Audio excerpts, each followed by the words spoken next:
Hello friends, स्वागत है आप सभी का लव नेक्स्ट डोर के पार्ट 13 में। अब सीन शिफ्ट होता है जहां अपना काम खत्म करके सियंगो अपने घर जाने लगता है कि उसी समय उसे तेही का मैसेज आता है जो कहती है कि उसे दोबारा से देखकर उसकी हार्ट बीट काफी ज्यादा बढ़ गई थी।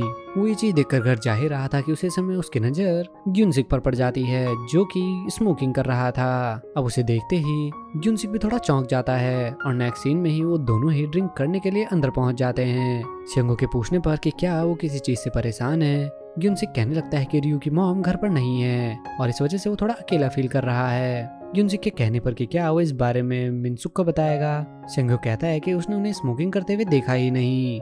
ग्युनसिक भी इस चीज से काफी खुश हो जाता है कि उसकी वाइफ ने उसे बहुत ही अच्छे तरीके से पाला है, जिसके बाद वो दोनों ही बैठकर ड्रिंक करने लगते हैं। अब सीन शिफ्ट होता है नेक्स्ट मॉर्निंग जहां रियू दोंगजिन को जगाने के लिए उसके रूम में पहुंची हुई थी। वो उसे चिल्ला चिल्ला कर उठाने की कोशिश करती है, लेकिन जब वो नहीं जागता तो रियू ये कहकर उसे पीटना शुरू कर देती है कि मॉम ने उसे जल्दी ना उठने पर पीटने के लिए कहा है। पर अगले ही पल रियू बहुत ही ज्यादा चौंक जाती है क्योंकि वो दोंगजिन नहीं सियंगो था, जो इरिटेट होकर उसे बेड के ऊपर ही पकड़ लेता है। अब कुछ ही देर में जैसे ही दोंगजिन उन्हें ऐसे देखता है वो अपने फादर को चिल्लाकर बताने लगता है कि वो दोनों कुछ गलत चीज कर रहे हैं। इस चीज से सरप्राइज सियंगो जैसे ही दोंगजिन को रोकने की कोशिश करता है उसका पैर बहुत ही तेज से उसके बेड पर लग जाता है, जिसके नेक्स्ट सीन में ही वो सीधे हॉस्पिटल पहुंच जाता है जहां उसके फादर चेक करके कहने लगते हैं कि उसके पैर में मोच आ गई है। साथ ही कहने लगते हैं कि उसके पैर में छोटा सा फ्रैक्चर भी है जिसके लिए उसे 1 वीक तक प्लास्टर लगाना होगा।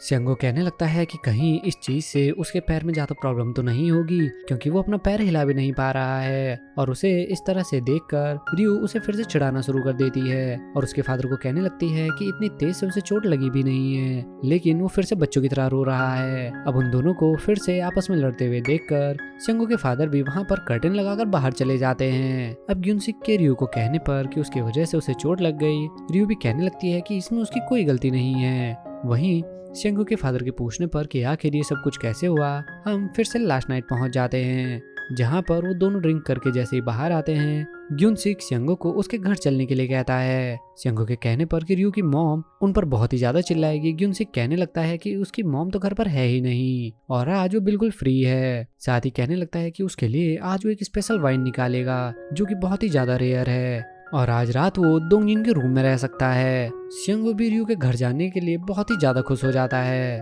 अब दूसरी ओर ग्युनसिक प्रेजेंट में रियू से कहने लगता है कि वो अपनी मॉम की तरह इतनी ज्यादा वायलेंट क्यों है। अब बाहर आते ही सियंगो ग्युनसिक से कहने लगता है कि वो उन्हें छोड़ने घर नहीं जा पाएगा क्योंकि उसे काम के लिए ऑफिस जाना है। ग्युनसिक रियू को साथ चलने के लिए कहते हैं, लेकिन रियू कहने लगती है कि उसे किसी काम से बाहर जाना है। अब उनके वहां से जाते ही रियू उसके कार की चाबी निकाल कर कहने लगती है कि भले ही उसे उसकी वजह से चोट ना लगी हो, लेकिन वो भी चीज में इन्वॉल्व थी और जब तक उसका पैर ठीक नहीं हो जाता तब तक रिस्पॉन्सिबिलिटी के तौर पर उसे ही उसका ध्यान रखना पड़ेगा। सियंगो भी कहने लगता है कि ऐसा कुछ भी नहीं है और उसे उसकी कोई जरूरत नहीं है और वो गाड़ी चलाकर ऑफिस भी अपने आप ही चला जाएगा। अब ये सुनकर रियू भी तुरंत उसे चाबी देकर जैसे ही जाने लगती है अचानक ही सियंगो को अपनी गलती का एहसास होता है और वो फिर से रियू को रोकने की कोशिश करता है, पर रियू जानबूझकर ऐसे बिहेव करने लगती है कि मानो वो इस बारे में कुछ भी नहीं जानती।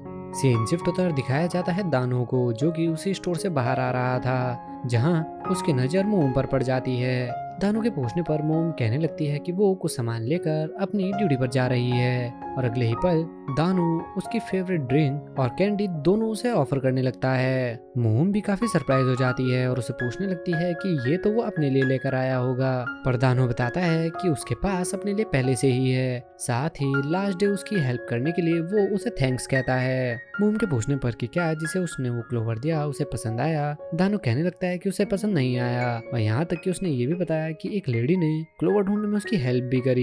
मोम के कहने पर कि उसे ऐसे नहीं बोलना चाहिए था, दानो ये कहकर वहां से चले जाता है कि वो झूठ नहीं बोल सकता। अब सीन शिफ्ट होता है जहां दानो फिर से अपने उसी कलीग को बाहर घूमने के लिए कहकर अपने साथ ले आया था, लेकिन ओल्ड लोगों की हेल्प करने के लिए वो उसे कार्ट को धक्का लगवा रहा था। सीन शिफ्ट होता है जहां रियू सियंगो को उसकी गाड़ी से लेकर कहीं जाने लगती है। रियू जो कि उसकी गाड़ी चलाते हुए बहुत ही ज्यादा एंजॉय कर रही थी, वहीं उसकी ड्राइविंग देखकर सियंगो की हालत खराब हो गई थी।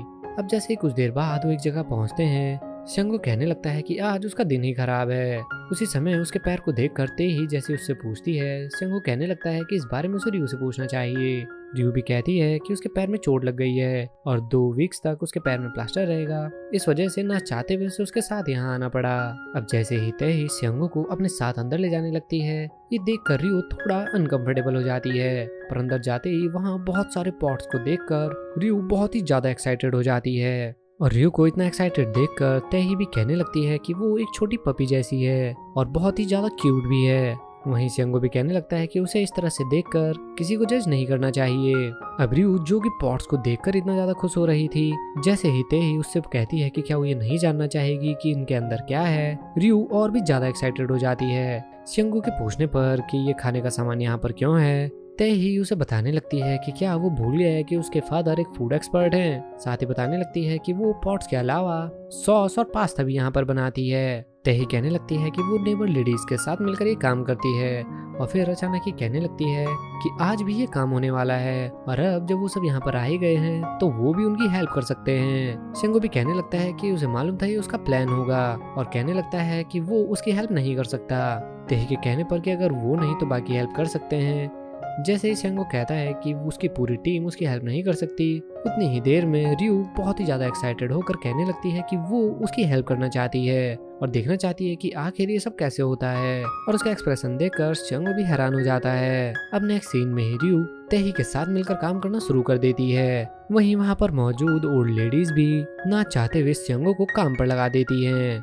अब कुछ देर बाद वो दोनों ही एक जगह बैठकर ओल्ड लेडीज की हेल्प कराने लगते हैं कि उसी समय तैही वहां आकर शंगो को कहने लगती है कि उसे उससे कुछ जरूरी बात करनी है और उसके साथ अंदर चलने के लिए कहती है। अब ये देखकर रियू के भी एक्सप्रेशन थोड़े चेंज हो जाते हैं। अब अंदर जाते ही शंगो से पूछने लगता है कि वो उससे क्या बात करना चाहती थी, पर तैही कहती है कि वो उसे सिर्फ अंदर बुलाना चाहती थी। साथ ही कहने लगती है कि जब वो पहले ऐसे क्या करती थी तब तो उसे बहुत अच्छा लगता था। शंगो कहने लगता है कि वो पुरानी बात हो चुकी है। तैही के पूछने पर कि क्या उसने किसी को डेट किया, शंगो कहने लगता है कि उनका ब्रेकअप बहुत ही पहले हो गया था। शंगो कहता है कि उसे लगा था कि वो सिर्फ काम की वजह से वापस आई है। कहती है कि सिर्फ काम की वजह से उनके साथ कोलैबोरेट करना उसका जेन्युइन रीजन था, लेकिन काम को एक एक्सक्यूज बनाकर दोबारा से उससे मिलना ये भी उसका एक रीजन था। साथ ही कहने लगती है कि शायद उन दोनों का ये रियूनियन उन दोनों के लिए एक अपॉर्चुनिटी हो सकता है। पर शंगो उसका कोई जवाब नहीं दे पाता, जिसके बाद तैही उसे अपना वही पॉट कलेक्शन दिखाने लगती है। साथ ही कहने लगती है कि वो भी एक पॉट बनाने का ट्राई कर सकता है। अब इसी बीच दिखाया जाता है रियू को, जो कि अभी भी उन्हें ओल्ड लेडीज के साथ काम करा रही थी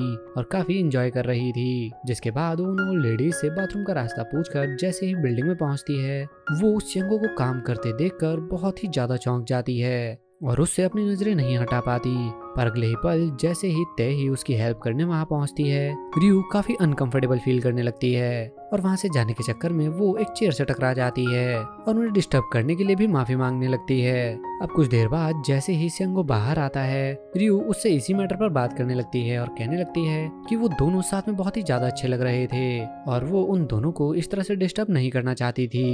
शंगो के कहने पर कि आखिर वो क्या कहना चाहती है, रियू कहने लगती है कि ब्रेकअप्स तो होते रहते हैं और शायद इतने टाइम बाद दोबारा से एक दूसरे को देखकर उन दोनों की फीलिंग्स भी रीसरफेस हो सकती है। लेकिन शंगो कहता है कि वो उसे वार्न कर रहा है कि वो दूसरे लोगों के मैटर में टांग ना अड़ाए।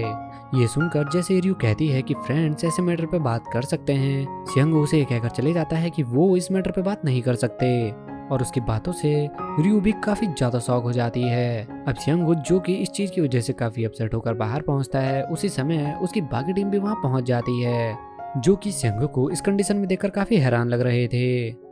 म्योंगू के पूछने पर कि वो कहाँ जा रहा है, शंगो कहने लगता है कि उसे कुछ टाइम फ्रेश एयर लेनी है। और वो सभी जैसे ही अंदर पहुंचते हैं, इतने सारे लोगों को वहां देखकर वो काफी ज्यादा सरप्राइज हो जाते हैं। साथ ही रियू को वहां देखकर म्योंगू काफी खुश हो जाता है।